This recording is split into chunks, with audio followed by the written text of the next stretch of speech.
안녕하세요. 신혜란입니다.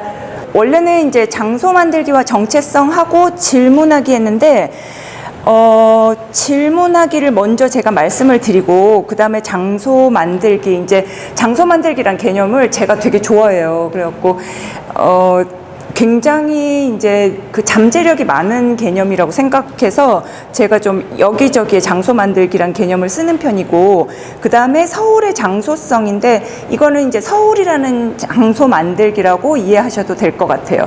그 핵심을 먼저 제가 두 가지식으로 오늘 말씀드릴 핵심부터 먼저 말씀드릴게요. 첫 번째는 이제 질문하기를, 요즘 질문을 잘하는 게 되게 중요하다. 특히 AI 때문에도 또 그러는 것 같아요.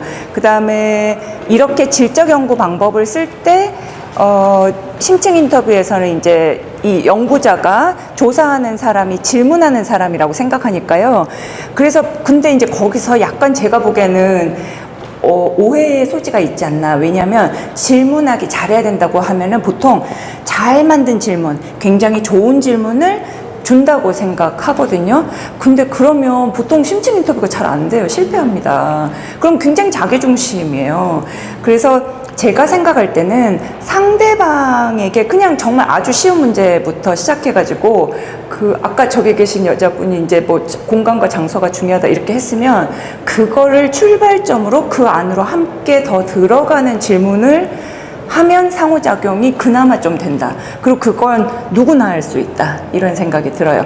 그 다음에 두 번째 장소 만들기에 대해서는 장소랑 공간을 저희처럼 이제 공간 연구하는 사람들은 좀 구분을 하는 편이거든요. 그러니까 공간은 좀 추상적인 거, 일반적인 거라고 하는데, 장소는 뭐냐면 거기에 나의 본연의 의미를 부여하고 내 본연의 경험을 부여해서 만들어지는 것이 장소라고 해요. 그래서 장소 만들기는 그것을 만들어가는 과정이라고 볼 수 있어요. 그러니까 오늘 여기 이런 시립미술관, 남서울 미술관이 그냥 지도에 있는 어떤 공간일 수 있잖아요. 그리고 그게 상징하는 게 있겠죠. 공공적인 의미도 있을 거고, 그 다음에 이게 몇 평이고, 그 다음에 가격은 얼마고, 만약에 이걸 팔게 되면 그런 게 공간인 거예요. 그 전문가들이 그냥 보통 그거를 대표해서 말하는 공간인데, 오늘 내가 여기 와서 제가 여러분들과 이런 소중한 만남을 하고, 여러분들은 또 저희의 강연을 듣고 이런 경험이 쌓이잖아요. 그러면 그 다음에 남서울 시립미술관 하면 그때가 떠오르잖아요. 그죠? 이 방이 좀 특별하고 그런 게 또 장소가 되는 겁니다. 그래서 의미와 관계를 부여하는 과정이고요. 그 다음에 세 번째는 이게 이제 장소성이라든지 어떤 장소의 정체성을 얘기할 때 고민을 많이 하세요. 그래서 서울은 과연 어떤 도시일까? 그리고 또 다른 도시에서도 저에게 뭐 이런 강연 요청이나 아니면 이렇게 같이 도시 방향을 연구하고자 초대한 자리에서 항상 그런 말을 하세요. 어떤 도시로 우리가 브랜딩을 해야 될 것인가? 여기를 얘기해야 될 것인가? 그런데 그걸 또 하나로 하려고 하는 분들은, 시에서 일하시는 분들이 보통 이제 브랜드 하나 딱 이렇게 보여주고 싶으니까. 근데 그런가요? 사실 그렇지 않습니다. 사람만 해도 정체성이 하나라고 말을 할 수가 없거든요. 그러니까 고정된다고 보기에도 무리고, 하나라고 보면 착각이고, 그래서 장소와의 관계 속에서 끊임없이 만들어진다. 그러니까 인간의 정체성이 그렇고, 장소의 정체성은 그 안에 사는 사람들에 따라서 굉장히 달라질 수가 있는 거예요. 근데 사실은 이제 조금은 공공적인 어떤 대표성을 가지게 되는 것, 그런 데서는 좀 권력투쟁이 좀 많습니다. 예.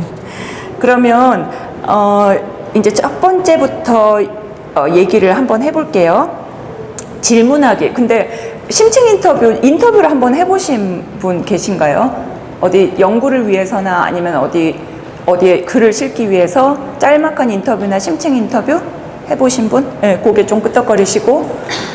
아니면 앞으로 할 계획이 있으신 분? 하고 싶다. 하실 계획이 별로 없으세요? 할지도 모르겠다. 그죠? 요즘은 약간 사실 인터뷰를 서로 하는 시기인데요. 되게 재밌는 게, 그런 거에 대해서 점점 관심이 많아지거든요. 왜냐면, 글쎄요, 여러 가지가 이유가 있는데, 초반에는 이제, 예를 들어, 어떤 시립미술관에 대해서 알고 싶다, 여기에 대해서 알고 싶다 그러면, 그냥 대략적인 정보를 얻는 것만으로도 충분했어요. 근데 요즘은 그런 정보가 너무 흔하기도 하고요. AI 시대에 들어와서 더욱더 흔해지고, 별로 의미가 없어지기까지 합니다. 그러면 무엇을 할 것인가? 우리가 직접 거기에 뭐 일하는 사람, 전시하는 사람, 전시를 하기 위해서 무거운 걸 나르는 사람, 그런 사람들은 도대체 여기가 어떤 장소라고 여겨지는지 한번 물어봐야 되겠다, 이런 생각이 드는 거예요. 그래서 우리가 심층 인터뷰, 꼭 뭐 굉장히 심층 인터뷰까지는 아니더라도 그런 거에 대한 이제 관심이 점점 가는 건데, 보통은 이게 쉽지가 않거든요. 그게 왜 그러냐면 대부분 질문하기 앞서서 섭외하기가 잘 안 됩니다. 네. 그 왜 그럴까요? 섭외하기에 앞서서, 섭외가 그러면 실패하느냐? 뭐 거절하는 경우도 꽤 있어요. 저는 거절을 많이 당한 사람인데, 그 이주민 특히 좀 약간 그 비자가 그 마땅한 비자를 가지지 않고 불법으로 일하는 분들 있잖아요. 그런 분들한테 하면은 당연히 좀 싫어합니다. 그래가지고 많이 좀 되게 이렇게 잔인하게 거절당한 적도 많은데요. 보통은 거기까지 가지도 않아요. 거절을 당할지 아닐지 보는, 연락을 하는 단계에서 무너져요. 왜요? 못해요. 그러니까 할까 말까. 신혜란 교수님한테 이렇게 해서 할 수 있을지 생각해 보는 거예요. 이메일을 보내는 게 나을까? 아니면 직접 찾아가는 게 나을까? 아니면 누구한테 아는 사람을 통해 가지고 연락을 하는 게 나을까? 그거에 대해서 고민을 너무 많이 합니다. 그래갖고 질문하기에 앞서서 섭외를 하는데 자기가 섭외가 안 돼요. 그 전화기를 들고 그분한테 전화를 하는, 컴퓨터 앞에 앉아서 이메일을 쓰는 자기가 섭외가 안 돼요. 그래서 제가 너무 그런 분들을 많이 봐가지고, 제가 이제 이렇게 해봐라 저렇게 해봐라 그러고, 이제 여기 현민 씨도 저한테 배울 때도 그랬는데 맨날 안 된대요, 저한테. 그래서 연락은 해봤냐 그러면 할까 고민 중이라는 거예요. 그래서 제가 연구실에 그렇게 왔을 때 보통 그런 분들한테 지금 연락해봐라 그러거든요. 지금 핸드폰 꺼내서 연락해봐라 그러면 지금요? 그러다가 보통 하잖아요? 그럼 그 자리에서 바로 답을 받아요. 대부분은. 근데 그 행위가 안 되는 거예요. 그래서 제가 조금 이제 어떻게 이게 현실 가능하게 될 것인가, 지속 가능하게 할까 해서 여기에 한 명은 아는 게 좋다 해놨잖아요. 이게 거꾸로 말하면 뭐냐면, 아는 사람 한 명은 있는 대상을 정하자. 그게 좋습니다. 그러니까 예를 들어서 그러니까 자기가 시립미술관에, 남서울 시립미술관에 인터뷰를 하고 싶은데 여기는 아는 분이 없고 다른 데 아는 분이 있는 거예요. 다른 미술관에. 그럼 거기를 그냥 하자. 네. 왜냐하면 그렇게 해서 자기가 작은 성공의 경험을 하나씩 쌓아가는 게 너무 중요합니다. 네. 그래야지 힘을 내서 그 다음에 할 수 있거든요. 근데 그러면 그 사람한테 어떻게 할 것인가 하는데, 저희가 그거를 파일로트 스타디, 예비조사라고 부르는데, 예비조사가 너무 중요한데요. 그러니까 이제 대부분은 아는 사람, 친구인 경우가 제일 좋고요. 남서울 미술관에는 일하지 않지만 저기 조그만 미술관에서 일하는 친구가 있어요. 아니면 예전에 친구의 친구여서 한 번 만났던 사람이 있으면 그 사람한테 연락해서 나랑 커피 한 잔 마시고 내가 질문 몇 가지만 하는데 괜찮겠냐 한번 물어보는 거예요. 그래서 그때 자기가 생각했던 질문을 조금 메모를 한 다음에 그거를 물어봐서 그 사람의 반응을 한번 살펴보세요. 그러니까 이 질문을 했는데 이 사람이 그게 무슨 말이에요? 이러면 그게 무슨 말일까요? 질문이 너무 추상적인가 보다. 그러면 좀 구체적으로 바꿔보고, 내 전공에서 너무 당연한 말 있잖아요. 예를 들어 제가 뭐 장소 만들기라는 거 설명도 안 하고, 그래서 선생님께서 장소 만들기를 하실 때 그러면 그 사람은 장소 만들기란 말을 처음 들어요. 그러면 저한테 혹시 근데 장소 만들기가 무슨 뜻인지 말씀해 주시겠어요? 그러면 아차, 그 설명부터 먼저 해야 되는구나. 혹은 이렇게 다시 설명해야 되는 말보다 쉬운 말로 설명하자. 그런 걸 생각하는 거죠. 무엇보다 이 예비조사를 하고 나면 그 다음에 아주 중요한 분들을 하는 거는 의외로 굉장히 쉽습니다. 예. 그래서 예비 조사를 하는 게 중요하다. 그 다음에 제가 어떻게 섭외할지, 어떻게 그분한테 예의 바르게 얘기를 해야 될지, 만약에 거절당하면은 그 내 마음은 어떻게 수습할지, 이런 거를 많이 생각하지 말고 일단 연락하자. 근데 이제 생각해 보시면 인터뷰를 이제 하실 계획이 있으신지는 모르겠지만 누가 나한테 와서 인터뷰를 좀 해줬으면 좋겠다고 생각하신 적 있으세요? 인터뷰를 사실 누가 부탁하잖아요. 되게 귀찮아요. 그러니까 이제 그게 무슨 말이냐면 인터뷰를 부탁할 때 이거는 귀찮은 일이다가 기본. 그래서 이분은 바쁜 사람이고 그러니까 거절할 수 있다가 기본인 거예요. 그러니까 내가 왜 나를 위해서 이 시간을 굳이 내야 되는가. 그래서 그 생각을 하고 나면 조금은 이분이 죄송한데 뭐 안 되겠다, 이번에는 안 되고 다음번에 하자, 뭐 이렇게 얘기하는 거를 생각하기가 쉽다, 이런 거예요. 그 다음에 이제 이메일하고 전화하고 이런 거는 그냥 자기가 편하게 생각하는 쪽으로 한번 해보는 게 좋은데요. 만약에 거기서 답이 없으면 다른 곳에서 하면 되죠. 근데 약간의 법칙은 있어서 미술관에서 일하시는 분들은 뭐가 편하세요? 이메일인가요?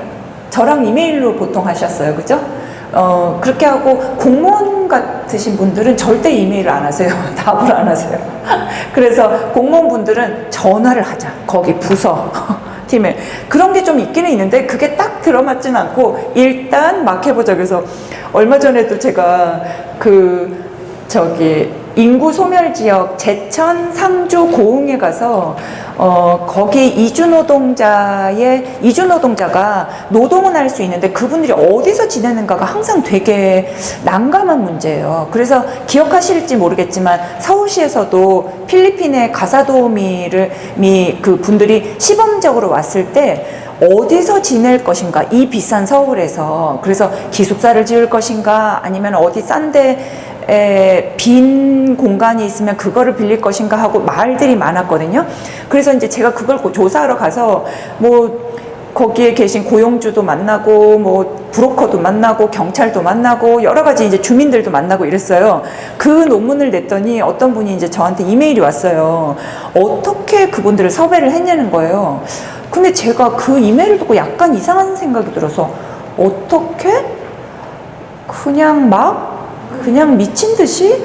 그거밖에 잘 모르겠는데 뭐라고 설명을 해야 될지 모르겠는 거예요. 특별한 뭐라고 팁이 없어요. 이런 분한테는 이렇게 다가가는 게 좋습니다, 이러지 않고 그냥 계속 막 물어보고 다니고 조금 약간 애매하지만 좀 가능성이 있다 싶으면 다시 한번 연락드리고 뭐 이런 식으로 했었던 것 같아요. 그래서 섭외를 하는 거가 진짜 중요한데 일단 하자.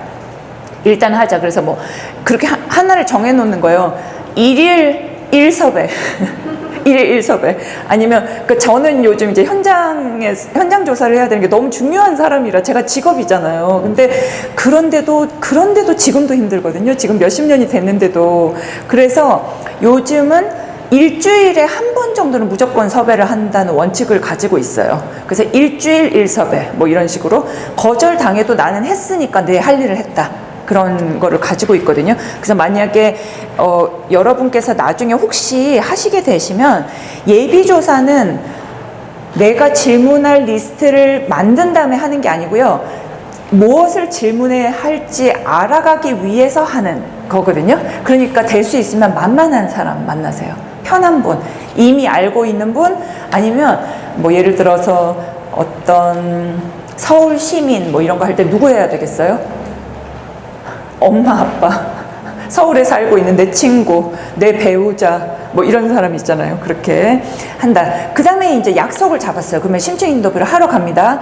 제가 뭐 도시정치에 관해서도 하고, 예를 들어서 뭐 스마트시티에 관해서도 하고, 아니면은 진짜 누가 통치하는가에 따라서 그걸 보기 위해서 이런 거는 누가 결정을 하는가, 그걸 보기 위해서 가고, 아니면은 요즘 제가 가장 최근에 하고 있는 게 의료관광이거든요. 의료관광 브로커 이게 되게 재밌어요. 그래서 이제 인터뷰를 하려고, 이거는 제가 처음으로 해보는 건데 위챗을 통해서 제가 한국분 브로커도 한번 했고요. 근데 이제 많은 분들이 또 중국에 있기도 하고 한국에 있는 중국 유학생이기도 해서 그분하고 언어가 안 통하잖아요. 저는 언어가 안 통하는 사람하고는 안 한다, 인터뷰를 안 한다는 게 원칙이었는데 이제 한번 해봤어요. 그래서 제가 그 질문을 적으면 그거를 AI로 얼마든지 요즘 번역이 빨리 되잖아요. 그 중국어 질문을 위챗으로 보내면 그걸 받은 사람이, 그러니까 거기엔 중간 다리가 한 명 필요하죠. 그러니까 누군지 주변에 알아보는 거야. 아니면은 거기 자기네 온라인 커뮤니티에 올려서 관심 있는 분이 저한테 연락을 해주는 거예요. 그래서 친구를 맺는 거예요.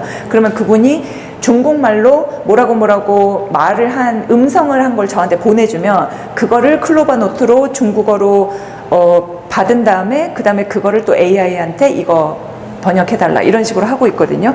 근데 대부분의 심층 인터뷰가 이렇게 만나서 1대1로 앉아가지고 얘기를 하는데 여기에서 이제 좀 함정이 있어요. 뭐냐면 서로 약간 긴장되는 거예요. 나만 긴장되는 게 아니고요. 만나는 분도 되게 긴장돼서 뭐를 준비해야 되죠? 뭐를 알아야 되죠? 미리 숙지를 하게 뭐 질문을 좀 알려주시면 안 될까요? 이래요. 근데 미리 숙지를 하게 그분이 자료를 찾아볼 수 있게 물어볼 만한 질문은 사실 안 하는 게 좋아요. 그거는 인터넷으로 얼마든지 알 수가 있어요. 그러니까 서로 시간 뺏을 필요는 없는 거죠.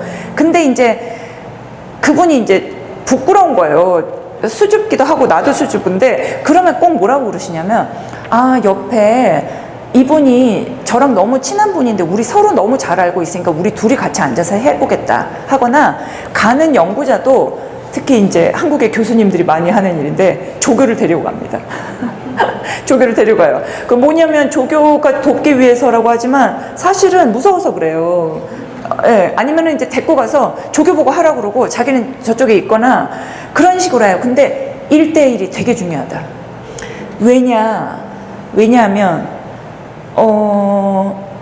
제가 이거를 여러 번 반복해서 경험을 한 건데, 사람들이 이 사람 너무 잘 알아. 우리는 막 서로 다 아는 거야. 막 밥숟가락 몇 개인지, 막 어릴 때 어떤 일이 있었는지 그런 안다고 하잖아요. 막상 정말 심층 인터뷰에서 말할 수 있는 정보를 물어봤을 때 옆에 있는 사람이 걸립니다. 예. 그리고 만약에 제가 조교하고 같이, 아니면 저랑 같이 연구하는 분하고 같이 가서 이렇게 앉아 있잖아요. 그러면 만남이라는 게, 일단 사람을 만나면 이게 권력 관계라 2대1로 만나면 이 사람이 위축돼요. 그래서 할 말을 제대로 못해요. 그래갖고 제가 이제 가끔씩은 조교가 훈련을 해야 될 때가 있어요. 그러면은 그 조교가 어떻게 인터뷰를 하는지를 알기 위해서 제발 자기를 데려가라 이렇게 말을 할 때가 있거든요. 근데 그러면 제가 뭐라고 하냐면, 거뭇 옷 입고 절대로 눈 마주치지 말고 저 사람은 없는 사람인가 싶게 가만히 있으라고 그래요. 근데 그래도 인터뷰 질이 확 떨어집니다. 진짜 그래요. 그래가지고 제가 예를 들면 이제 그 불법으로 일을 하고 있는 이주 노동자를 봤단 말이에요. 예전에. 그래서 그런 사람은 못 구한다고 다들 얘기를 하는 거예요. 그래서 제가 그 조선족 이주민 같은 경우에 그분들을 상담해주는 단체에 가서 그 대기하고 있는 테이블에 같이 앉아 있었거든요. 그랬더니 이제 다 상담하는데 수심이 가득해요. 왜냐면 상담을 온 사람이 뭐겠어요. 대부분 문제가 있는 사람들이잖아요. 그래서 제가 그분들한테 커피를 좀 타주면서 무슨 일로 오셨어요? 저 사실 그 불법으로 계신 분 연구하는데, 그랬더니 어떤 분이 막 구박을 하세요. 그럼 누가 그런 거 얘기하네요. 근데 그 옆에 같은 친구분이 있었어요. 그러면서 절대로 못 구할 거다. 그런데 그 두 분이 떠나고 나서 그 친구분이 잠깐 있다가 저한테 오더니 나라고 빨리 얘기하라고 그러는 거예요. 그래서 제가 너무 놀래가지고 그분하고는 그분 집에까지 갔고, 왜냐면 어떤 집에서 살고 있는지를 혹시 보여주실 수 있냐. 근데 그렇게 말을 했던 게 너무 다행이었던 게요. 제가 그때 약간 충격을 받았는데, 그분하고 이제 같이 거기 가리봉동에 골목길에 이렇게 허름한 그 벌집이 많은 곳에 이렇게 갔어요. 가는데 거기에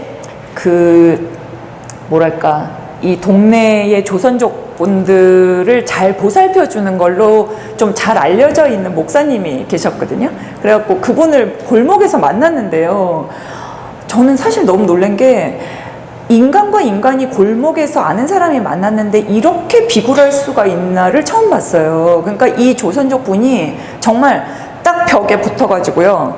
그러니까 그게 자발적이었을 수도 있어요. 그게 막 목사님이 나를 만날 때는 그렇게 하라고는 말을 안 했겠죠. 근데 정말 왜 사극에서 보면 어떤 양반들 지나갈 때 이렇게 이러고 있는 사람들 있잖아요. 노비 막 이런 사람들. 그래서 저는 제가 너무 당황해가지고 저도 같이 이랬어요.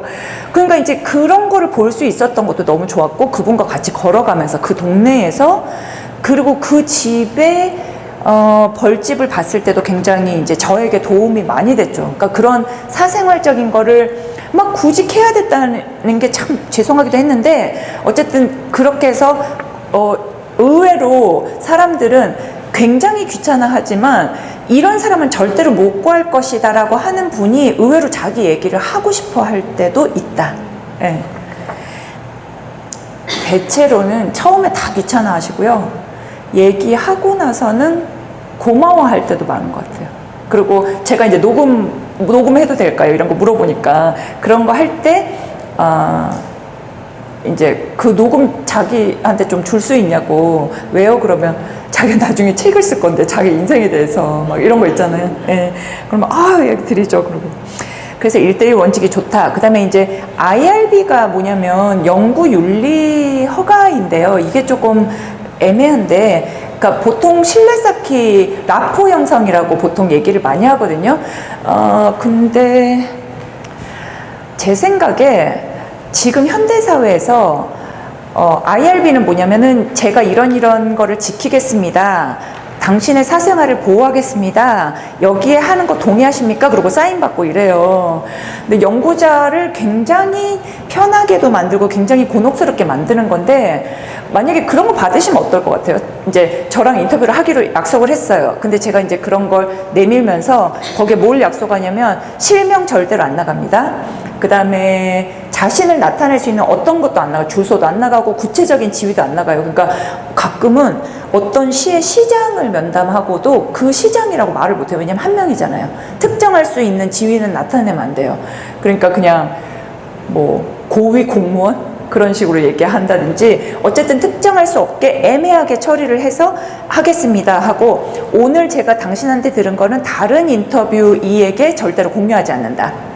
그러니까 얘기하다가도 가끔 나올 수도 있는데 그건 얘기를 안 하는 게 좋고, 그리고 내가 나만 들을 수 있게 녹음을 하는데, 그게 이거 끝나고 나면은 그 녹취는 몇 년 후에 폐기하고 이 녹음은 언제 폐기한다, 이런 거를 다 약속을 해가지고 딱 이렇게 줘요. 줘서 이제 여기다 사인 좀 해주시겠어요? 그렇게 하면 어떠실 것 같으세요? 의심스럽고 좀 싫어해요 다. 뭐냐면 자기가 또 사인을 해야 되잖아요. 그래가지고 이게 괜히 한다고 그랬나? 뭐 약간 이런 느낌이 들게. 근데 이제 그런데도 불구하고 뭐냐면, 제가 서울대학교 이름을 딱 내걸어가지고 서울대학교에서 받은 거예요. 그러니까 그 말은 무슨 말이냐면, 제가 여기 있는 약속을 안 지키면 선생님이 서울대학교 연구윤리위원회에 저를 약간 리포트 하실 수 있는 거, 그 진짜 법적인 권한을 갖고 있거든요. 그거는 조금 괜찮죠. 진짜 이 사람이 어디 가서 얘기를 안 하겠구나. 그래서 이제 제가 뭐 만났을 때 저랑 만난 거를 인터뷰 때문에 만난 거라는 사실을 얘기하실 필요도 없어요. 얘기 안 하시는 게 좋아요. 이렇게 얘기하거든요. 근데 이제 이게 뭐가 좋고 뭐가 나쁘냐면, 보통 라포를 형성하라고 그래가지고 막 어디 단체에 가서 막 일도 하고, 그래서 막 친구가 되려고 하거든요. 근데 제 생각에는 그게 그렇게 좋은 건 아니에요. 왜냐면 친구가 내 얘기를 왜 해? 어디 가서? 내가 친구가 된 줄 알고 어렵사리 내 마음속의 얘기를 꺼냈는데 자기 커리어를 위해서 쓴다는 거는 좀 안 좋지 않나요? 그러니까 제가 여러 번 이렇게 몇십 년을 하다 보니까요, 진짜 친구가 되는 경우가 있어요. 뭐 탈북민 제가 연구하면서도 되는데, 그게 감사한 일이지만 정말 진정한 이렇게 정말 인간적인 친구로 여긴다는 게 느껴질 때는 약간 어떤 사인이냐면 내가 연구를 그만할 때가 됐다 거나 혹은 다시 한번 이분한테 얘기를 해줘야 돼요. 저는 연구 때문에 여기 있는 거라고. 그래서 제가 막 저는 카메라예요, 저는 녹음기예요, 막 이렇게 얘기를 하거든요. 그게 왜 그러냐면 인간적으로 친해졌는데 그러면 이분은 착각을 하는 거예요. 내가 친구한테 얘기하는 줄 알고. 그래서 정말 이런 얘기 저런 얘기 다 해요. 근데 그게 저한테는 좋죠. 근데 만약에 그분들이 논문을 안 읽어서 그렇지, 특히 제가 또 영어로 논문을 많이 쓰니까 안 읽어서 참 그나마 다행이지, 만약에 자기가 얘기한 거 버젓이 막 이렇게 얘기하면은 이거는 내가 거기 동의한 거의 내용이라기보다는 진짜 친구가 된 줄 알고 저 사람 욕도 하고 막 뭐 이거에 대해서 진짜 이거 말도 안 된다 이렇게 얘기했는데 괜찮나 싶은 거예요. 그러니까 제가 생각할 때 라포 형성을 굉장히 강조한 옛날 그 예를 들어 뭐죠 인류학 연구에서 그렇게 얘기를 많이 한 거는 조금 옛날식 인 것 같아요. 옛날에는 사실 연구자들이 그렇게 조금은 속였어요. 그 선이 분명하지 않은 채. 그리고 실제로 막 친구가 됐어요. 그래서 진짜 진지한 분들은 친구가 되잖아요. 그러고 나서 너무 괴로운 거예요. 죄책감이 드는 거예요.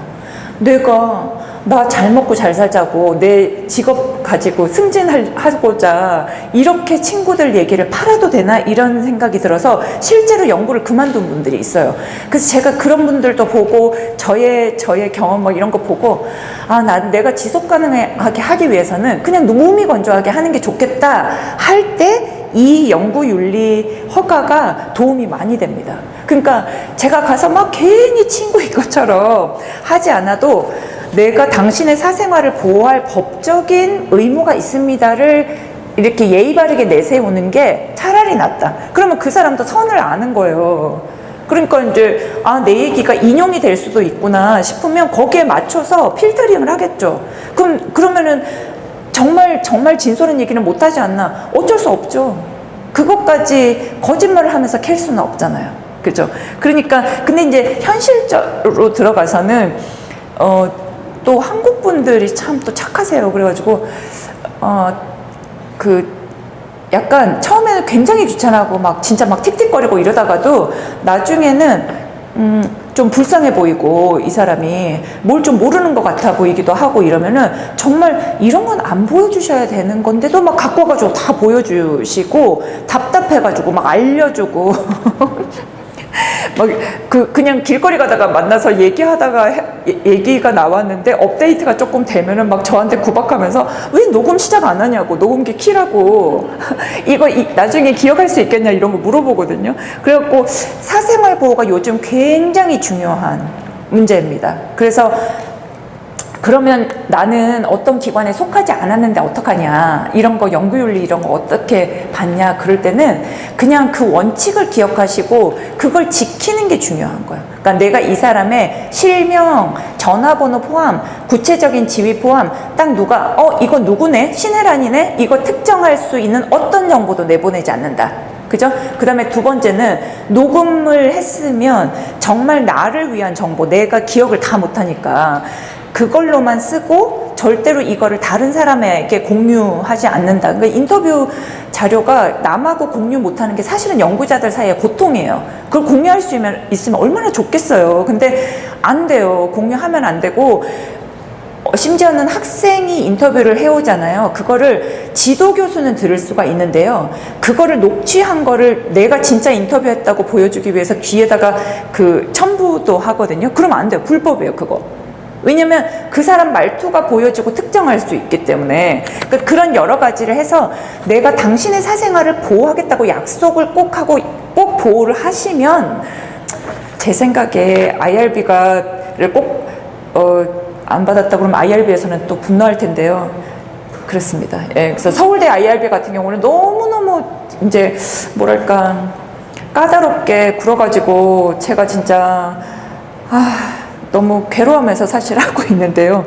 예, 그러니까 좀 오버하시거든요. 거기는 좀 약간 완장 차신 것처럼 왜 그렇게까지 안 해도 되는데, 이제 왜냐면 이 기본이 의대 연구에 초점이 기반이 돼 있어요. 그 의대 연구는 뭐예요? 막 주사 찌르고 사람 물에 넣고 막 이러잖아요. 그러니까 그거를 진짜 조심스럽게 해야 되는 거예요. 그거하고 이런 인문사회에서 질문을 하는 거랑은 다르죠. 근데 굉장히 그 기준에 맞춰 있기 때문에 까다로워요. 예. 그래서 그런 건 좀 약간 바뀌면 좋겠다 이런 생각이 들고, 그래서 이제 이거를 그 다음에 그런 거를 설명한 다음에 질문을 드려도 될까요? 이제 녹음해도 될까요? 하고 녹음하는 거 싫다. 그러면 이제 좀 열심히 쓰시고 이렇게 몰래 녹음하고 이런 건 저희 같은 학자들한테는 좀 엄격해가지고, 예전에 저랑 같이 갔던 이제 동료 교수가 그 런던에서 그 사람이 알고 봤더니 몰래 녹음을 한 거예요. 제가 너무 절망해가지고, 그럼 이건 못 쓴다고, 이 인터뷰는 그냥 폐기. 예. 왜냐면은 비윤리적으로 했으니까. 그렇게 했는데 이제 그런 건 안 하는 게 좋다. 그냥 승낙 받고, 대부분도 이해해 주세요. 싫어하지만. 근데 대부분은 핵심은 뭐냐면, 얼마 전에도 의료관광 때문에 이제 했는데 다 했어요. 이분이 되게 이제 막 또렷또렷하게 말씀을 하셨어요. 이거 녹음을 약간 의식하게 되니까.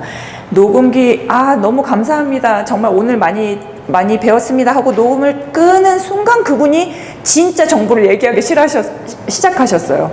그것도 폭포수처럼. 그래서 제가, 진작 말을 하지.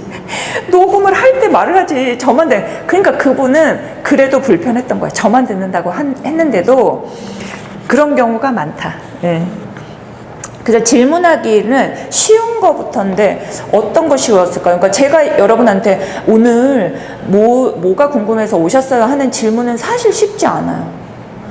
대부분은 나 그냥 아무 생각 없이 왔는데 그냥 이 주제 마음에 들어서 왔는데 뭐가 궁금해서 왔냐니? 이런 거는 되게 난감하게 만드는 거예요. 근데 예를 들어서 선생님 무슨 일 하세요? 이렇게 물어서 저는 작가예요. 그러면 어떤 작품 하세요? 그러면 어떤 작품? 최근에 하신 거는 뭐 그리셨어요? 이런 거 있잖아요. 그런 거는 쉽고 누구나 좋아해요. 얘기하기 좋아해요. 여기 있으신 지 몇 년 되셨어요? 아니면 하다못해 이 미술관 한번 와보셨어요? 이런 거. 그런 것부터, 쉬운 것부터 시작하자. 그 사람이 진짜 자신 있게 말할 수 있는 거. 그죠? 예를 들어 우리나라는 나이 같은 거 정말 쉽죠. 근데 예를 들어 서구에서 나이 물어보면 그 인터뷰는 이제 끝입니다. 예. 그러니까 쉽고 사람들이 괜찮아 하는 거, 아니면은 그냥 스몰톡이 저는 필요하다고 생각하지 않는데, 그래도 그런 것부터 시작하고 싶으면, 어제 축구 보셨어요? 축구 혹시 좋아하시나요? 이런. 그런 거. 근데 이제 할 때 제가 여기 방금 나온 단어를 놓치지 않기 그랬는데, 이게 제가 어디서 배웠는데요. 그러니까 말을 할 때 나는 대화를 못한다. 인간하고, 다른 사람하고 대화를 못한다. 그런 사람은, 예를 들어서, 축구를 좋아하세요? 제가 여쭤봐서 축구 좋아하세요? 네. 어제 보셨어요? 네. 어떠셨어요? 답답했습니다. 예? 답답했습니다. 답답했습니다. 그만 답답이라고 말씀하셨잖아요. 그러면 그냥 여쭤본 거야. 왜 답답하셨어요? 조금 더 잘했으면 좋지 않았어요. 좀 더 어떤 부분이 좀 더 잘할 수 있었을까요? 좀 패스가 조금 더 원활하게 되면. 그죠? 이렇게, 그러니까 뭐냐면 제가 이제 쉽게 꼬투리 잡고 늘어지기인데, 이분이 한 말을 그냥 얘기하세요. 근데 대부분 진짜 쉬운 건 그거래요. 답답했습니다. 그러면은 답답하셨군요. 보통 대화에서 이러면 대화가 안 끊긴대요. 방금 한 말을 그냥 반복하는 거예요. 그러면 이 사람이 답답하셨군요 하는 사람한테는 좀 더 얘기하고 싶은 의욕이 생기거든요. 근데 이제 우리는 만약에 어디에 가서 질문을 진짜 하려고 하면 목적이 있잖아요.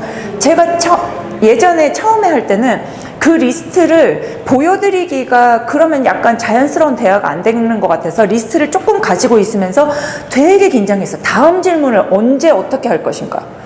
근데 그렇게 해서 나온 인터뷰는 사실 또 별로 도움이 안 될 때가 많아요.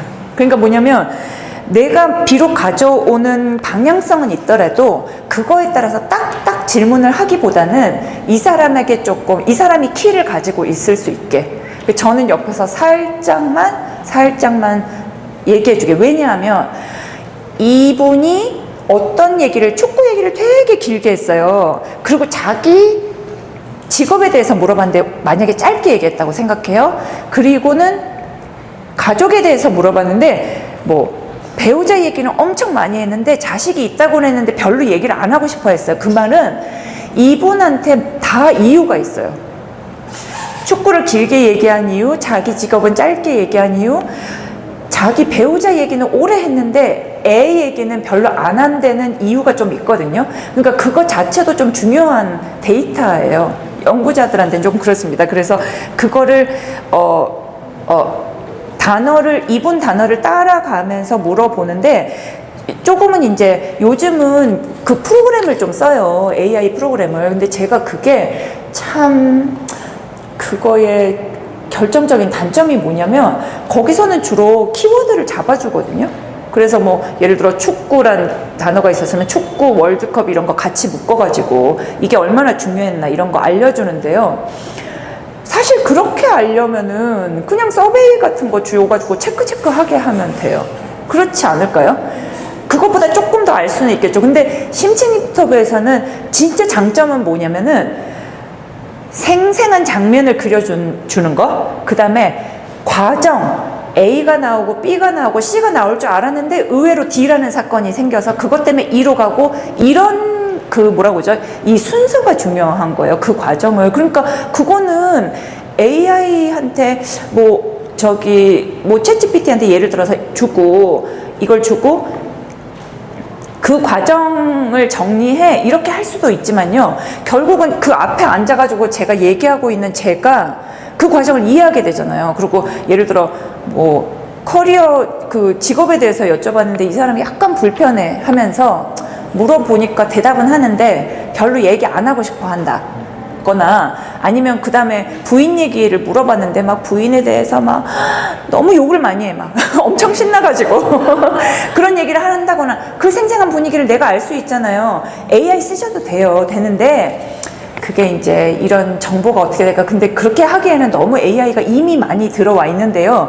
해도 되는데 어쨌든 내가 제일 잘한다는 자신감이 있으셔야 돼요. 이거를 어떤 프로그램에 돌릴 문제가 아니라 내가 여기에서 막 그런 세세한 거 뭐를 다 캐치해야 된다는 얘기는 아닌데요. 그래도 내가 잘한다. 그래갖고 제가 이제 광주를 오랫동안 연구를 했어요. 왜냐면 제가 석사 학위 논문을 광주를 썼거든요. 그랬는데 그러고 나서 광주를 그 다음에 계속 하려는 게 아니었는데 자꾸 일이 생기는 거예요. 그래서 거기 또 연구포 하게 됐어요. 그래서 나중에는 이제 광주에 대한 책도 내고 거의 20년 하지 않았을까 싶은데 광주에서 어떤 행사가 있었거든요.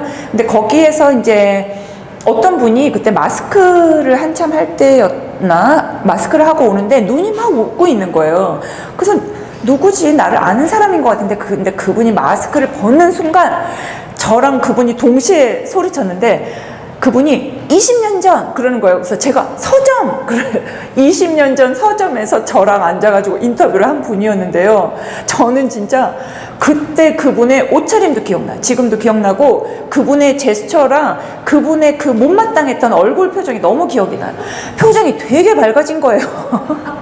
그래서 제가 얼굴이 너무 좋아지셨어요. 표정도 좋아지고 그랬더니 자기가 그러더라고. 좀 괜찮아졌대. 그때 저한테 얘기했던 것도 기억을 하시는 거죠. 왜냐면 자기 얘기를 그렇게 몇 시간 쏟아놓은 적이 별로 없었기 때문에. 그러니까 이제 그런 걸 같이 이해할 수 있는 사람이 나다. 근데 제가 한번 인터뷰를 누가 온 적이 있었는데 그분이 이론적으로도 그렇고 분석하는 거에 엄청 꽂혀 계셨나 봐요. 그래서 제가 뭐라고 얘기했더니 그러니까 선생님은 언제까지는 어떻게 이렇게 의지하는 게 많았고 여기서부터는 뭐 독립적으로 그러는데 제가 기가 막혀서 왜 나를 평가하고 지금 내 앞에서 분석을 해. 제가 같은 연구자로서 약간 기가 막혔어요. 진짜 말하고 싶어서 어디 가서 이러지 마세요 이러고 싶었는데 그분이 가장 정말 최악인 게 그분의 친구가 저한테 부탁을 해가지고 제가 해준 거였거든요. 근데 그 친구라니까 저랑 잘 아는 분이죠. 그분이 공개적인 SNS에다가 저한테 인터뷰해 주셔서 너무 감사하다고 전해달래요 이러는 거예요. 그래서 정말 다시는 안 해준다. 이 사람이 부탁하는 거 어떤 것도 안 해준다 이렇게 다짐을 한 적이 있어요. 그러니까 감히 평가하지 말자 하더라도 내가 논문 쓸 때, 내가 글을 쓸 때 그의 표정이 어두워 보였다 이렇게 하지, 이렇게 말했는데 방금 어두운 표정으로 말씀하신 걸로 봐서 그 주제가 많이 걸리시나 봐요. 이렇게 말하면 다음부터 말을 하고 싶겠어요? 그죠? 그래서 그거는 아니다. 그래서 이제 오늘의 가장 큰 주제였던 질문하기는 이제 끝이고, 장소 만들기로 한번 넘어가 볼게요. 장소 만들기가 이제 공공공간을 원래 마련하는 거를 장소 만들기라고 했어요. 막 공원, 아니면은 이런 미술관도 될 수 있겠네요. 그랬는데 거기에서도 이제 공간에서 장소로 간다는 게 제가 아까 말씀드린 것처럼 추상적이고 차가운 공간, 진짜 비어있는 공간에서 장소, 나의 일상이 담겨 있고 기억, 관계, 감정, 어떤 의미 이런 게 담겨 있는 장소로 만드는 과정인데요.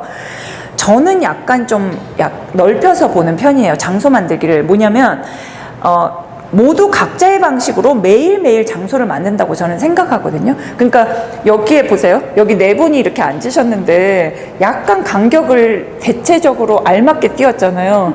너무 이분이 처음 보는 분인데 옆에 딱 붙어 앉았다 그러면 조금 불편하시겠죠? 왜냐면 이거는 나의 내 공간이 우리가 말하지 않아도 조금은 있다고 생각하잖아요. 여기가 너무 혼잡하지 않으나.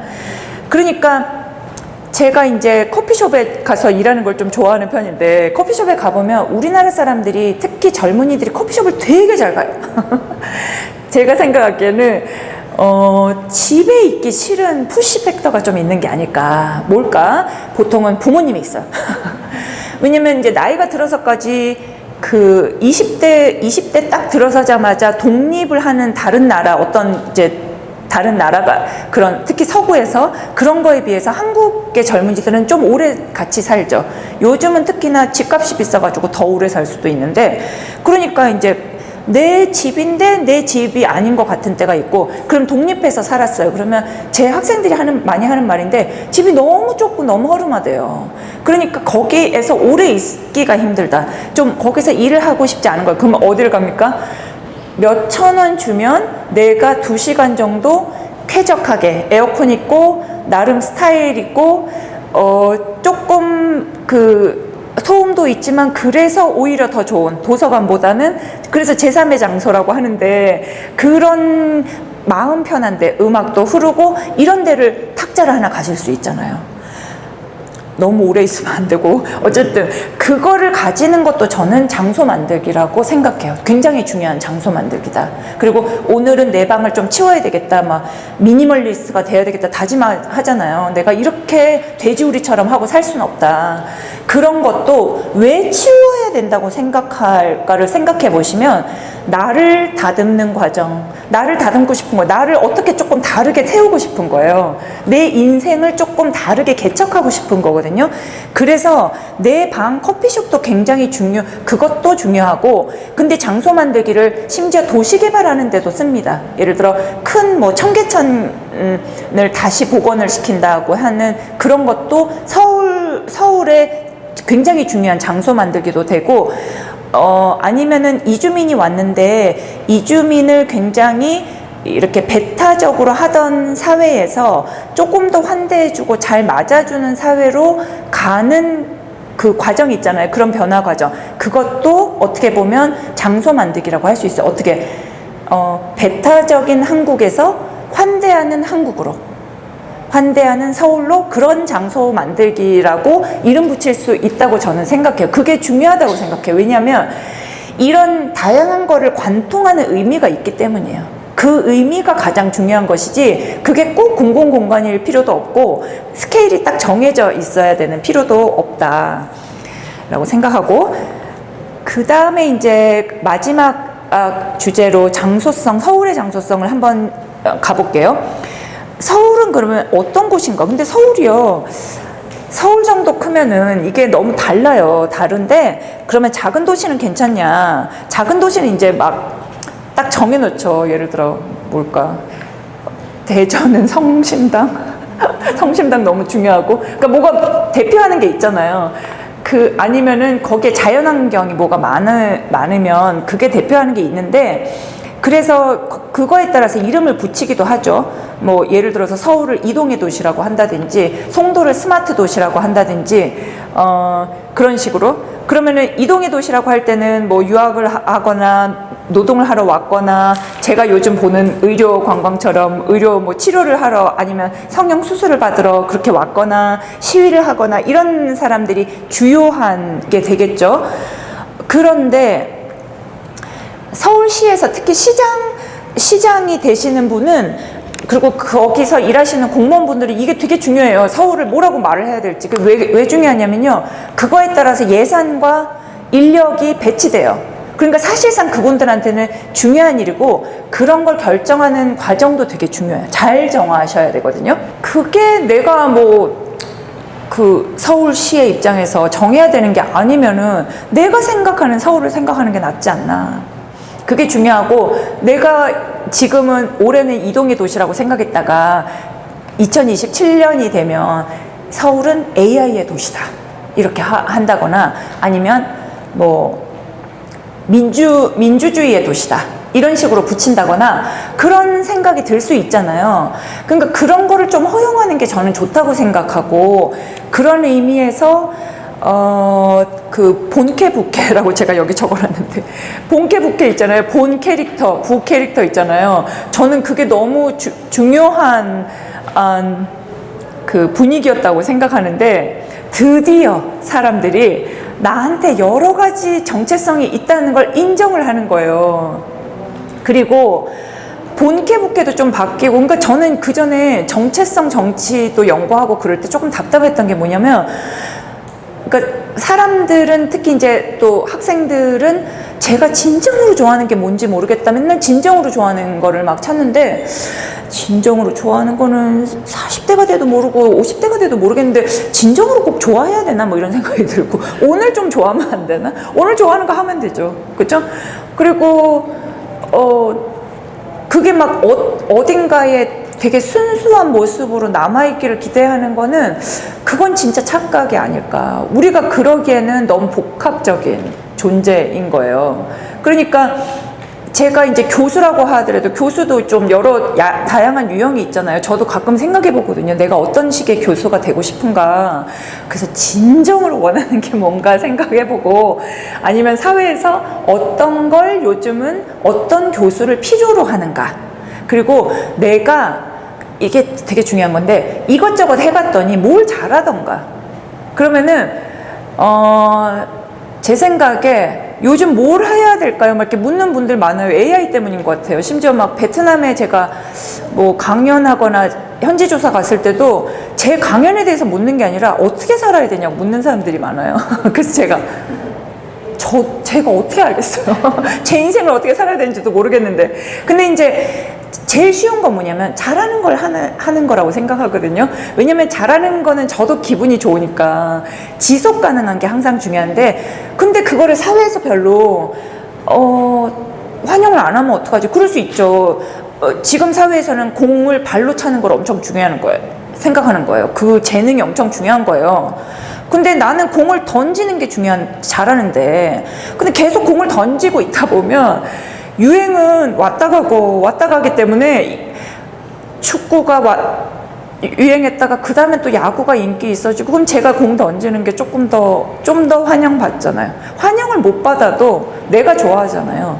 그러니까 그런 거를 할 수 있는 걸 다양하게 생각해보고, 이제 자기 스스로도 자기 본캐와 부캐가 뭔가, 부캐는 많은 게 좋죠. 제 생각엔 그래요. 그래서 그 중에서 자기가 가끔 가다가 선택도 좀 다르게 해보고, 그런 게 좋은 것 같은데, 서울에 와서는 그러면 내가 생각하는 서울의 본캐와 부캐를 가질 수 있죠. 근데 아까 제가 예산 얘기했듯이 그게 사실은 조금 중요한 얘기예요. 왜냐하면 서울시장이 어떤 분이 돼서 그분이 이끄는 집단이 있잖아요. 그분들이 추구하는 게 있잖아요. 그거에 따라서 정말 막대한 예산이 움직이거든요. 그리고 막대한 인력이 배치됩니다. 그리고 서울 공간도 달라지고 그냥 공간만 달라지는 게 아니라 분위기도 좀 달라지고 사는 사람들 기분도 좀 달라지고 그러니까 예를 들어서 시립미술관에 나는 여기를 1년에 한 번도 안 와요. 근데 많은 사람들은 서울에 살고 싶어 하는 이유 너무 서울에 살고 싶어 하잖아요. 요즘 그게 문제죠. 근데 그만큼 서울이 매력이 있다는 건데 왜 대도시를 사랑하는가? 그러면 사람들은 모도 있고 카페도 많고 미술관도 있고 뭐 근데 정말 물어보잖아요. 미술관 1년에 한 번도 안 가. 근데 왜 그게 중요하냐? 미술관에 가려면 갈 수 있는 도시에 살고 싶은 거예요. 내가 비록 올해 한 번도 안 가지만 마음 먹으면 갈 수 있는, 마음 먹으면 친구랑 갈 수 있는, 그리고 이런 훌륭한 강의도 들을 수 있는 그런 데서 살고 싶다는 생각이 있는 거예요. 그러니까 미술관이 저쪽에 하나 있는 것이 사실은 아닌 것 같지만 사람들이 자기 생활, 자기 삶의 질을 생각하는데 좀 영향을 줍니다. 꽤나. 네, 그런 도시에 내가 사는 사람이다. 그래서 공식적으로는 이거를 이제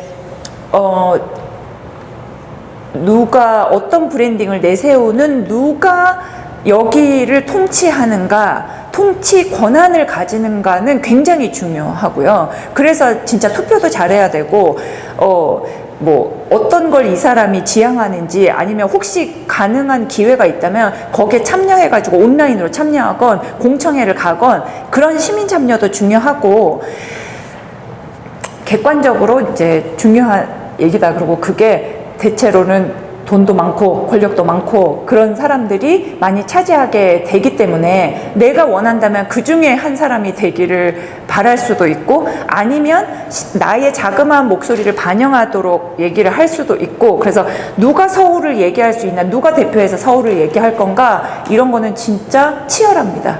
예, 치열해서 굉장히 작은 공간을 두고도 그래요. 그래서 정말 많이 싸웁니다. 아파트를 뭐 재건축할 때도 당연히 그렇고요. 어떤 조그만 건물 하나 리모델링 할 때도 정말 그걸 지금 해야 될 것인가, 어떤 식으로 할 것인가, 누가 가장 좋은 위치를 차지할 것인가, 그거를 두고 사람들이 목숨을 거는 모습을 많이 보이는데 그 왜 그러냐면 사람들은 좀 공간과 자기를 동일시 여기는 게 좀 있어요. 예.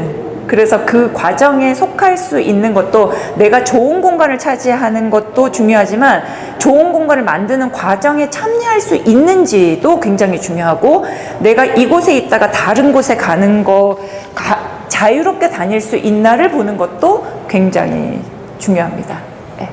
일단 제 강연은 여기서 마치고 이제 질문하실 거나 아니면 소감 같은 거 좀 들어보고 싶은데요. 예.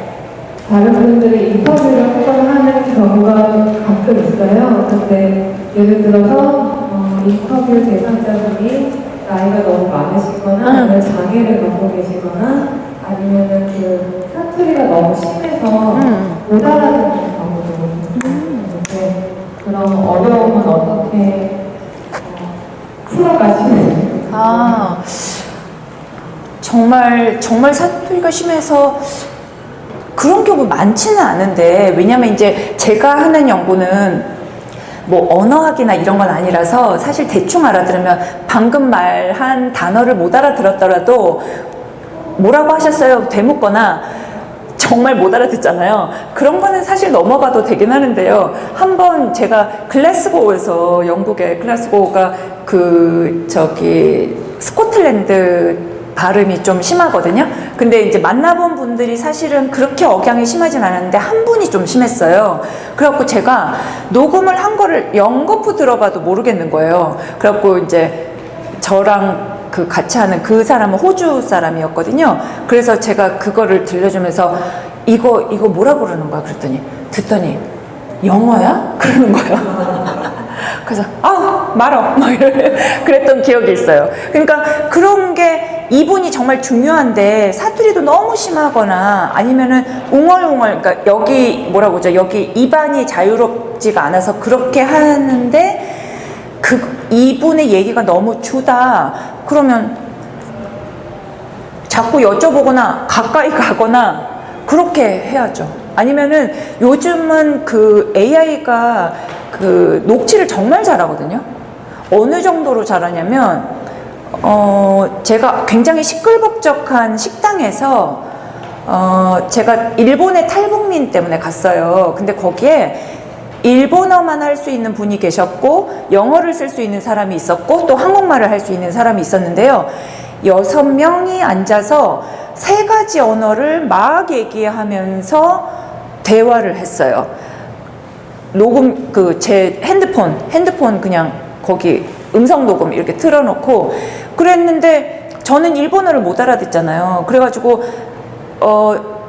이쪽 분들이 제가 한국말로 뭐라고 할 때 일본어라고 뭐라고 하는데 굉장히 중요한 것 같았어요. 분위기가. 그래가지고 제가 AI한테 내가 한국말로 뭐라고 한 지점에 일본어로 한 게 무슨 말이냐고 물어봤어요. 그랬더니 저한테 자기가 이 3 언어를 다 할 수가 없대요. 일단 클로바노트에 한국어로 풀고 한국어 플러스 영어 같이 하고 그 다음에 일본어 이렇게 해서 2가지 파일을 자기한테 달라고 하더라고요. 그랬더니 정말 일본어 원문과 함께 딱 그 지점에 뭐 1시간 10분 뭐 15초부터 몇 초까지 그 지점의 거를 쫙 풀어주더라고요. 그래서 웬만하면 할 수 있을 거예요, 제 생각에. 아니면 예를 들어 그분한테 마이크를 준비해 가셔가지고 그냥 저는 보통 하도 녹음이 잘 되니까 테이블에 올려놓고 하거든요. 근데 죄송합니다 하고 마이크를 이렇게 꽂아주시고 하면은 더 선명해지잖아요. 그거를 AI 도움도 받으시고 혹시 그 사투리를 많이 알고 있는 친구가 있으면 그 부분만 좀 들려줘서 어떤 거냐 이렇게 물어보셔도 될 것 같아요. 네. 되게 구체적인 어려움이네요. 네. 혹시 또 다른 분? 마지막에 다뤄주신 내용 들으면서 생각이 들었던 거는 도시의 통치, 권한 관련해서 얘기해 주실 때 들었던 거는 저는 서울 사람은 아니지만 서울에서 대부분 활동을 하는 사람으로서 네. 어떤 모두를 위한 공간이라고 해야 될까요? 공원이라든지 아니면 뭐 공연장이라든지 어떤 대중을 위해 개방하는 공간들이 사라져 간다고 느낄 때가 있거든요. 그러니까 뭔가 어떤 개발 논리라든지 여러 가지 논리로 인해서 그런 것들이 사라져 가고 점점 시민들이 도시를 직접 뭔가 소유하지 못한다는 느낌을 받고 있는데 이게 저의 개인적인 그냥 감상인 건지 왜냐하면 또 누군가에게는 그거에 기회로 작용해서 또 여러 가지 정치적인 이유나 뭐 자본의 이유에서 도시가 더 그분들에게 더 좋은 공간으로 탈바꿈하나 이런 생각도 들고 여러모로 되게 복잡한 일이라고 드는데 제가 질문드리고 싶었던 건 단순히 뭔가 그냥 투표를 통해서만 이 문제를 내가 참여할 수 있는가? 그 외의 방법은 뭐가 있을까? 뭔가 아는 도시들이나 나라를 연구해 보시면서 다른 사례라든지 뭔가 그런 인사이트가 있다면. 네. 그죠. 그리고 이제 특히 대도시 같은 경우에는 노리는 자본이 많습니다. 그죠? 왜냐하면 서울에 뭔가 공간을 만들어서 투자를 하면 돈도 더 잘 벌 수 있고 그리고 서울이 중요하니까 여기를 통치하고 싶어서 그런 꿈을 꾸는 정치인들도 많고요. 그리고 요즘 나타나는 게 그런 서울의 통치 이런 것뿐만 아니라 왜 고급 아파트 있잖아요. 고급 아파트를 다 이렇게 게이트를 만들잖아요. 그게 사실 그 게이트 만드는 게 불법까지, 그러니까 만들 때 그런 게이트를 하지 않는다고 대부분은 약속을 하고 하거든요. 그래서 만약에 게이트를 만들면 벌금을 내야 돼요. 근데 벌금을 그냥 냅니다. 왜냐면 거기에서 그렇게 안전하다는 느낌을 가지고 싶어서. 그리고 요즘은 이제 약간 그런 고급 아파트가 한 동네가 되어가는 추세인데 왜 그러냐면 거기에 여러 가지 커뮤니티 시설을 다 넣는 거예요. 그래서 거기 안에서만 살아도 괜찮을 것처럼 마트도 있고 뭐 헬스장도 있고 뭐 어떤 데는 영화관도 있고 이렇게 해놓잖아요. 그러면은 원래는 거기가 그 사적인 땅이 아니요, 모든 길이 그런 게 아니어서 내가 여기서 저기를 갈 때 이렇게 관통해서 가면은 얼마든지 갈 수 있는데 삥 돌아가야 되는, 그게 사실 입주민한테도 꼭 좋지는 않아요. 다 좋아하는 것도 아니거든요. 근데 그게 점점 추세가 되고 있어서 상당히 좀 우려할 만한 일이죠. 그게 그 말은 뭐냐면, 여기 땅의 도로도 이제는 나중에는 사유화 될 수 있어요. 외국에 보면 그런 사례가 있거든요. 그리고 심지어는 공원도 진짜 공원인데 그냥 서울시 공원처럼 보이는데 알고 보면 이 아파트 사람들만 이용할 수 있게 키를 가지고 있는다든지, 그러니까 얼마든지 사적화할 수 있어요.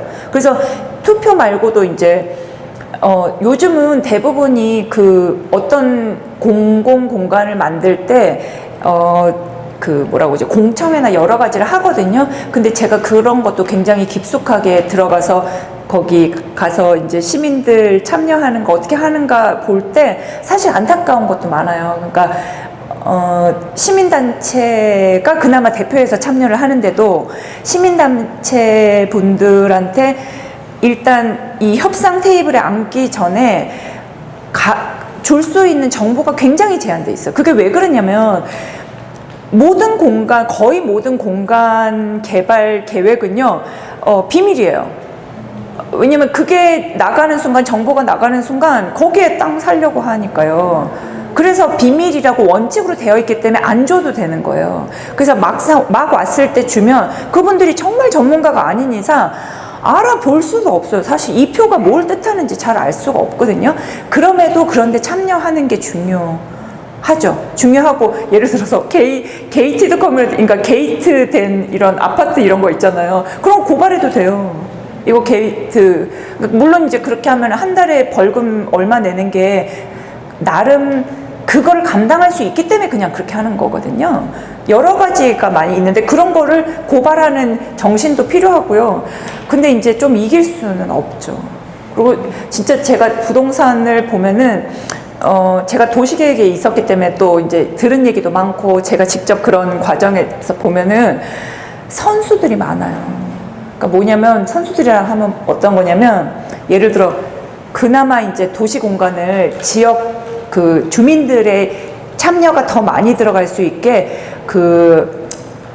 재생, 그죠? 도시 재생이 굉장히 붐이었죠. 예전에 한 몇 년 전에. 거기에는 이제 역사도 굉장히 존중하고 갑자기 정체성이 굉장히 중요하게 떠올랐어요. 그래서 제가 어디 갔을 때 그 도시가 굉장히 무난한 도시였는데요. 제가 광주 연구했던 걸 알고 거기에 고위 공무원이 뭐라고 그러시냐면, 교수님, 제가 이런 말 하면 안 되지만 우리는 왜 그런 비극적인 사건도 없었을까요? 그러니까 브랜딩을 할 수가 없다는 거예요. 정체성이 너무 무색무취하다. 그런 고민을 할 정도로 정체성이라는 게 굉장히 중요하게 떠올랐어요. 그래서 좋았죠. 그러니까 주민 참여도 굉장히 필수로 하고, 근데 그러면 어떻게 하는 줄 아세요? 보통 부동산에 광풍을 일으키는 부동산 선수들이 있습니다.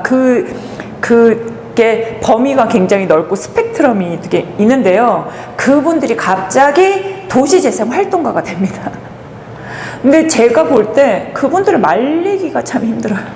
너무나 적극적이에요. 예, 그리고 너무 촘촘하게 들어가 있어요. 그래서 무엇을 하든지 간에 거기는 부동산 개발이 되어버리는 게 지금 전 세계적으로 큰 대도시 있죠. 매력 있는 도시.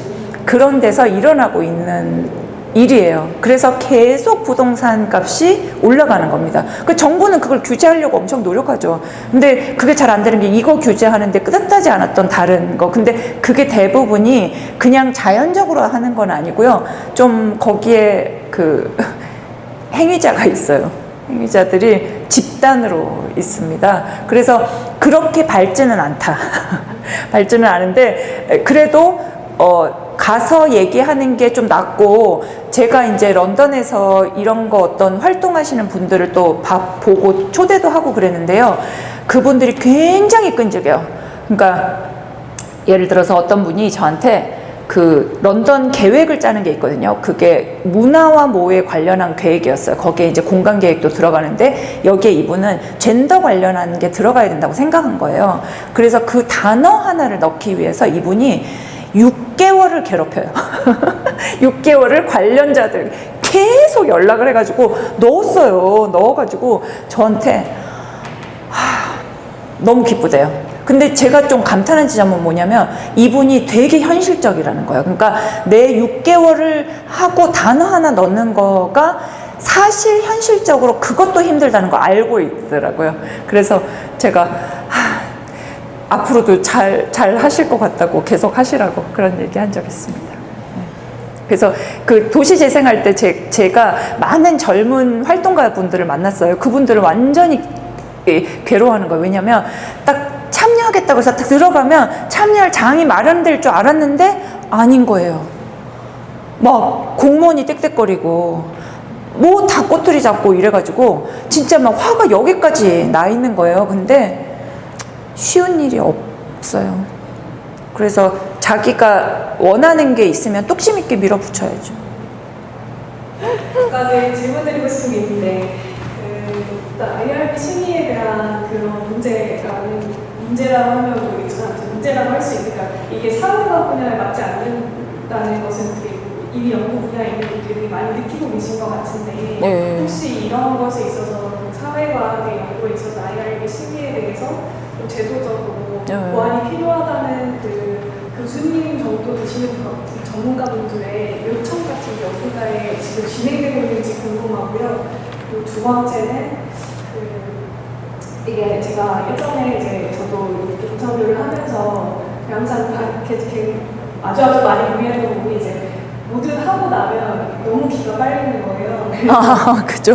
근데 다른 그 동료들에게 이런 고민을 얘기를 했더니 그때 이제 친구들이 했던 말이 신하영 교수님 같은 분은 그러니까 몸에 기름칠을 하고 물속에 들어가서 물 한 방울 안 묻히고 나오시는 느낌으로 인터뷰를 한다는 거예요. 그래서 어떻게 이런 것들을 이제 멘탈 관리 뭐 이런 것들을 어떻게 하시는지 이렇게 영향받지 않는 그런 강인한 멘탈을 갖게 되시는 그 부분 궁금하고 세 번째 진짜 질문 마지막 하나 더 드리겠습니다. 세 번째 질문은 좀 시민 참여에 대한 굉장히 회의감이 많은 사람 중에 하나인데요.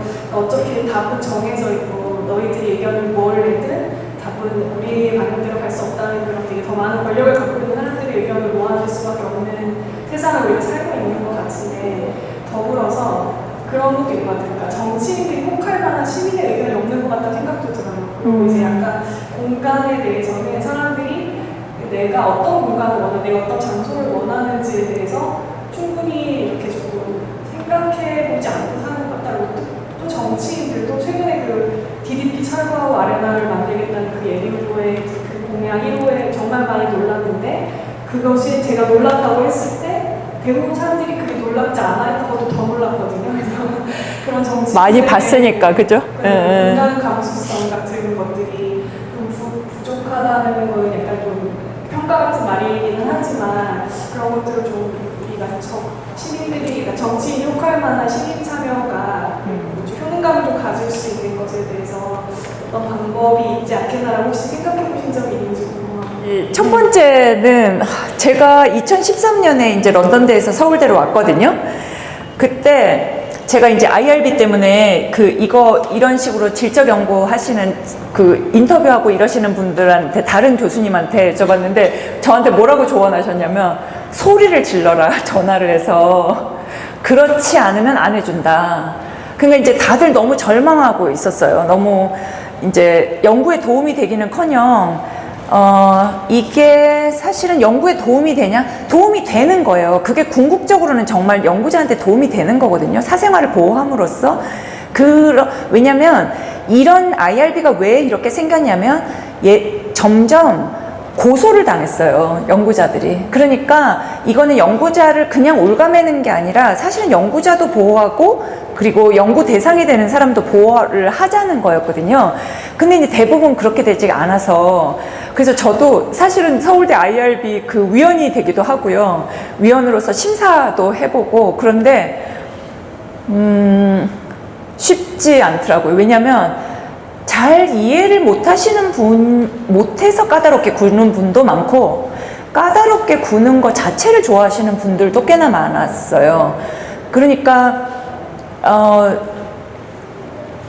예전에 제가 있었던 런던대도 이제 이 IRB 신청을 많이 하고 그러니까 점점 단대에서도 하고 이제는 학과에서도 한다고 그러더라고요. 그렇게 바뀌기를 지금 희망하고 있는데요, 저는. 그래서 좀 유연해지기를 희망하고 있는데 시간이 좀 걸리는 것 같아요. 시간이 걸리고 그거를 이제 총장님한테 이 질적 연구하는 사람들이 뭔가 이렇게 써가지고 보내기도 하고 연구차장님이 저한테 그래서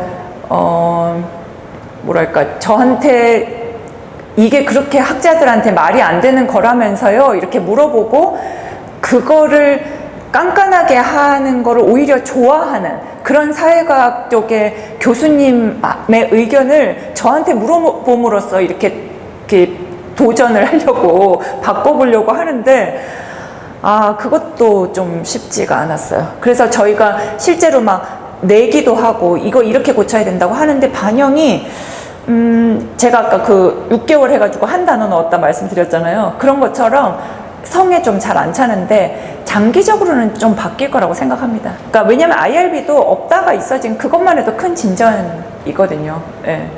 그리고 두 번째는 이제 멘탈 관리. 그쵸. 인터뷰를 해보면 진짜 이렇게 너무 뭐랄까 기운이 없는데 사실 그거는 제가 답을 하셨던 분이 말을 더 많이 하잖아요. 저는 간간히 질문하는 건데 이분은 말을 계속 쏟아내잖아요. 나중에 여쭤보면 그분들도 진짜 기진맥진한데요. 그렇게 피곤한 줄은 몰랐다가 끝나고 나서 나중에 보면은 완전히 지쳐서 아무것도 못한다는 거예요. 근데 이제 저도 뭐 여러 가지 경험을 했죠. 그래서 진짜 좀 무리하다가 진짜 긴장되는 인터뷰를 2번 연속해서 하고 나서 응급실에 실려간 적도 있고 아니면은 정신적으로 너무 뭐랄까 특히 고생을 많이 하시는 이주민 같은 경우 탈북민 같은 경우 좀 제가 이렇게 경험을 많이 했는데 내가 또 이렇게 흔들리는구나를 느꼈던 게 중장년 여성을 했거든요. 그러니까 저랑 비슷한 그룹인데요. 그분들이 생각보다 고생을 안 한 것도 꽤나 있었어요. 고생을 안 했다기보다 고생을 했는데 되게 도움되고 막 이런 좀 진취적인 그런 얘기도 많았지만 중간중간에 고생을 많이 했는데 그것 자체가 슬프다기보다 그분들의 오히려 담담한 태도가 저한테는 좀 스트레스였던 것 같아요. 그래서 한 번 제가 좀 한참 중단한 적이 있었는데 어떤 분이 너무나 험한 인생을 살았어요. 정말. 그래갖고 제가 듣는데 근데 이분이 막 사는 분이야. 막 열심히 사는 사람이에요. 그냥 미장원 하는데 옆에 가서 밭일도 하고 밤에 뭐 대리운전도 하고 막 해요. 진짜 그냥 막 하면서 사는데 굉장히 씩씩한 분이에요. 그리고 뭐 중국에서 뭐 얘기하는데 제가 못 알아들어가지고 뭐라고 하셨어요? 그러니까 막 답답해하면서 인신매매 내가 팔려갔다고요. 막 이런 얘기를 하는 거예요. 근데 그런 것도 아무렇지도 않은데 제가 이제 들었어요. 듣고 나서 나중에 이분한테 주민등록번호를 못 물어봤다. 왜냐면 그래야지 저희가 사례비를 드릴 수가 있어서 참 그것도 진짜 사실은 주민등록번호 없이 사례비를 줄 수 있게 해야 된다고 생각해요. 전 진짜로 이게 얼마나 연구자를 진짜 올가매는 건지 몰라요. 진짜 얼굴이 화끈거려서. 근데 문제는 어쨌든 전화로 물어봤더니 이분이 딱 사진을 딱 찍어가지고 자기 주민등록증을 찍어서 저한테 아무렇지도 않게 너무 흔쾌히 보내줬는데 저랑 태어난 날짜가 정말 차이가 안 나는 거예요. 그 연도도 같고 근데 제가 진짜 너무 내가 뭘 하는 건가 이래가지고 한동안 못했습니다. 그러니까 진짜 알아누웠어요. 그런데 이제 이런 특수한 경우를 빼놓으면은 이제 저는 약간 단련이 돼서 그러니까 앞에서 막 아이를 뭐 어떻게 됐다 아이가 어떻게 잘못됐다 이러고 막 눈물을 펑펑 쏟고 막 이러는데 그냥 저는 같이 막 울어주는 사람들도 있어요. 그거는 연구자의 스타일에 따라서 좀 다른데 저는 그냥 휴지를 그냥 드려요. 이런 무미건조한 표정으로. 그리고 가만히 기다려요. 왜냐하면은 이제 각각이 조금 장단점이 있는데 그러니까 너무 장단을 맞춰주는 거는 좀 내 방향으로 가져간다 이런 것도 위험도 있고요. 그게 일단 지속 가능하지가 않아요. 그래서 제가 생각해 봤어요. 내가 이 연구하고 그만둘 건가, 연구직을. 이 연구하고 그 다음에 직업을 바꿀 건가, 아니면은 연구를 안 하는 교수로 남을 건가. 아닌 거예요. 계속 하려면은 그렇게 기름칠하고 그거는 저도 제발 제가 그렇게 됐으면 좋겠는데 어쨌든 그렇게 흉내라도 좀 내봐야 되겠다. 그래서 저는 좀 몸이 건조합니다. 그래서 약간 앞에 계신 분이 무안해 할 때도 있는데요. 그거는 그때그때 상황에 맞춰서 조금 할 수밖에 없지 않을까. 근데 제가 보고 너무나 공감형 연구자들이 나가 떨어지는 걸 많이 봤거든요. 그러니까 정말 한 연구를 위한 인터뷰도 잘 못 하시는 거예요. 그러니까 자기 마음이 너무 지치니까. 근데 저처럼 제가 그래서 하나 원칙이라기보다 어쩌다 보니까 저의 습관이 된 게 있는데, 제가 이주민 연구도 하고 도시정치 지정학도 하거든요. 그러니까 도시정치 지정학 할 때는 주로 엘리트 분들을 보고요. 정치인들, 어쨌든 영향력이 많은 분들 보고, 그 다음에 이주민들은 이주민을 만나거나 이주민과 관련된 사람들을 만나요. 그래서 제가 왔다 갔다 번갈아 가면서 해요. 왜 그러냐면 계속 할 수가 없어요. 계속 이 지난한 얘기를 계속 듣고 또 그 다음 연구로 가서 또 계속 들을 수가 없고요. 엘리트 연구는 또 다른 방식으로 좀 질리게 하는 게 있는데, 이런 권력 투쟁을 보는 걸 계속 하기가 너무 힘들어요. 그래서 제가 좀 나름대로 가지는 전략이 이 연구 하나 하고 이 연구 하나 하고, 그 다음에 탈북민으로 막 세게 얻어맞고 이렇게 하고 나면 그 다음에 의료관광은 조금 말랑말랑한 주제니까 그런 것 좀 하고, 그 다음에 여기서 좀 힘 얻고 나서 그 다음에 또 세게 하는 건데, 세 번째 주제로 또 넘어가는 건데, 가면은 진짜 저는 인터뷰하는 입장에서, 참여 관찰하는 입장에서 절망을 할 때가 정말 많거든요. 그러니까 예전에는 몰랐던 수가 너무 많아요. 예. 그러니까 뭐랄까. 그러니까 여기 이제 시민 참여를 하려고 모였어요. 모였으면 제가 전문가잖아요. 그러면 전문가가 먼저 설명을 해줘요. 뭐 시립미술관을 이런 식으로 바꾸려고 하는데 그 계획이 이런 거다. 근데 그게 예전에는 전문가가 정말 어려운 말밖에 못해서 그렇게 설명하는 줄 알았거든요. 근데 나중에 그분을 인터뷰를 해봤더니 그분은 이해를 못하는 시민들이 이런 전문 영역에 왈가왈부하는 것 자체를 싫어하는 분이더라고요. 그래서 정말 일부러 어려운 말을 써서 거의 질의응답 시간 어깨 꽉 채워가지고 그런 얘기를 들으면 그분이 제 분야에 나름 비슷한 분야에 있는 분인데 싫죠. 속으로 정말 짜증이 확 나고, 그러면 어떻게 하겠다는 건가. 근데 그분은 진짜 철학이 있는 거예요. 들어도 모른다, 내가 쉽게 설명을 해줘도 모른다, 이렇게 생각을 하거나, 아니면은 이제 이런 것도 있어요. 그 협상 테이블에 들어가잖아요. 제가 그것도 뭐 한국에서도 하고 다른 데서도 했는데, 그런 데서 보면은 참여 관찰을 하면은 저 사람이 여기 계신 분이 막 완전 주도하는 거예요. 그러면 우리가 보기에는 이 사람이 되게 이게 영향력이 큰 사람이구나, 저 사람이 주도하는 대로 흘러가는구나. 그러고 나서 다시 심층 인터뷰를 해보잖아요. 두 분이 계셨는데 두 분이 굉장히 침묵하고 굉장히 재미없어 하면서 있는 두 분이 있었어요. 그리고 일찍 나가요, 막. 그래서 저는 저분은 그냥 형식적으로 참여하나 보다. 근데 알고 봤더니 첫 번째 분은 모든 거기 앉아있는 사람들이 이 사람 눈치만 봤던 분이었어요. 그래서 뭘 찬성하고 반대할 때 저 사람이 찬성하나 반대하나를 보고 얘기를 하는 거예요. 그래서 그 말을 할 때 그분의 반응을 굉장히 살피는 거예요. 그러니까 그 사람은 얘기를 할 필요가 또 없었어요. 있어요. 이렇게 약간 지루한 표정으로 이렇게 있다가 대충 하면은 나가세요. 권력이 제일 셌던 분. 다른 분은 그 단체가 되게 힘이 없는 단체였는데 그 전에 열심히 의견을 얘기했다가 쫓겨날 뻔했대요. 그랬는데 자기네들이 생각해봤대요. 그러면 여기서 빠지는 게 나은가? 아니면 아무 소리 못하더라도 그 안에 들어가서 있는 게 나은가, 후자가 낫다고 생각했대요. 되게 실용적인 거죠.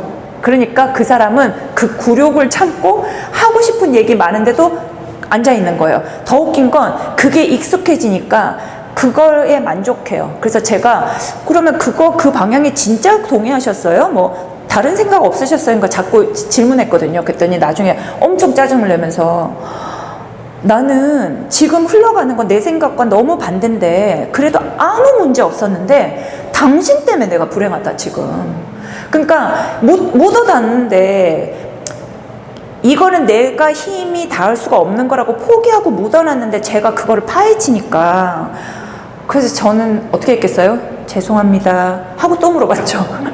그래서 원하시는 방향은 뭐였는데요? 그랬더니 이분이 뭐 약간 괴로워하면서 좀 신나하면서 얘기를 하는데 정말 다른 방향이었어요. 그러니까 그만큼 현실은 진짜 어렵다, 만만치가 않은데 길게 보면 그래도 옛날에는 시민 참여가 어디 있습니까? 그런 건 들어보지도 못했죠. 시민 참여도 없고 그냥 뭐 시장이 하라고 하면 대통령이 하라고 그러면 그냥 하는 거죠 뭐. 그랬는데 지금은 형식적으로라도 해야 돼요. 공청회를 꼭 열어야 되고 그런 게 다 정해져 있거든요. 그러니까 앞으로도 점점 나아질 거라고 생각을 하고, 그리고 이제 온라인 커뮤니티가 되게 많아졌어요. 그리고 스마트 도시의 대부분들이 그 시민들의 그거를 봤거든요. 근데 이제 제가 서울의 스마트 도시 연구할 때 되게 인상 깊었던 건데, 그러니까 시민 입장에서는 굉장히 답답한데 그거를 관리하시는 분들 입장에서는 시민을 너무 무서워하더라고요. 왜냐면 저한테 우리나라가 스마트 도시가 빨리 된 이유가 있대요. 그러니까 예를 들어 버스가 뭐 2분 후 도착 뭐 이런 거 있잖아요.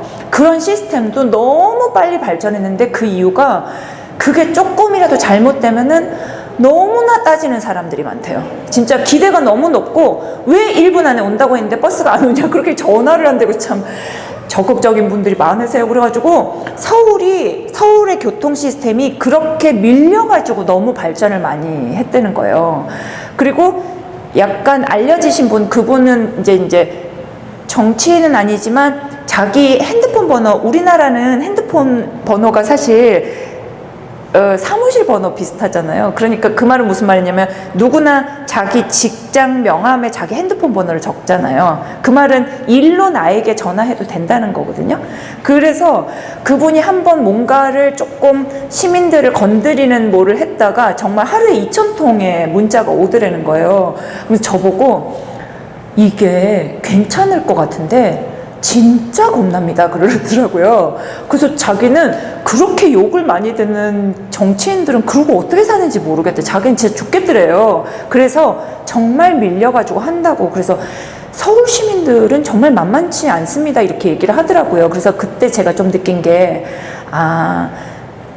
이분들 입장에서는 나름대로 되게 겁내고, 특히나 우리나라 공무원들이 이렇게 계속 반응을 좀 빨리빨리 하는 편이거든요. 그래서 그런 사람들은 나름대로 열심히 하고 있구나. 그래서 두 가지 측면이 좀 있다는 걸 알아두는 게 이제 그런 참여를 하겠다는 거에 좀 뭐라고 하지, 전략을 세운다든지 그러기도 좋고. 근데 요즘은 제가 하나 또 추가로 느끼는 게 그 계엄 후에 막 광장으로 사람들이 나갔잖아요. 그게 좀 재밌는 게 이제 사회는 점점 디지털화되고 AI로 가는데요. 아무리 온라인에서 토론이 격정적으로 일어나고 그래도요, 사람들이 그렇게 모인 거를 당해낼 수가 없어요. 그래서 몸을 쓰는 게 되게 중요해요. 내가 내 몸을 써가지고 어딘가에 가는 게요, 내가 온라인으로 댓글을 1000번 다는 것보다 영향력이 있다. 그래서 앞으로는 자기 몸을 활용을 잘하는 사람들이 권력을 잡겠구나 이런 생각이 좀 들어요. 그러니까 아주 큰 권력은 아니지만 거기에서 이렇게 오고, 그러니까 진상 학부모들이 일이나 그런 사람들이 무서운 이유가요. 직접 나타나고 그 학부모 회의 열면은 진짜 그 전교생에서 많이 나오지 않는데 그 중에 꼭 앉아 있고 그러거든요. 그래서 그런 정신이 좀 필요합니다. 내가 직접 가겠다. 이런 거 있잖아요. 인터뷰도 내가 직접 거기 가서 제가 영국에서 되게 감탄한 게 영국 사람들이 진짜 만만치 않은 게 대답을 빨리빨리 안 해주거든요. 그러니까 겁을 안 내요. 약간 관리하는 사람 입장에서. 그러니까 사람들이 거기에 단련돼 가지고요. 진짜 자기가 이메일을 보냈어요. 근데 또 몇 번 보냈는데 이 사람이 답을 줘야 되는데 안 주고 있잖아요. 그럼 진짜 그 탁자 앞에 가가지고 딱딱 두들기면서 계속 있어요. 자기한테 답을 줄 때까지. 굉장히 끈질깁니다. 근데 이 사람도 그거에 약간 개의치 않고 자기 일을 해요. 그래서 저한테 와가지고 나 가서 뭐 3시간 만에 답장 받아냈다 뭐 이렇게 얘기를 하거든요. 아, 정말 그게 한번 해볼 만합니다. 그런 태도를 자기가 갖추는 게 좀 중요하지 않을까.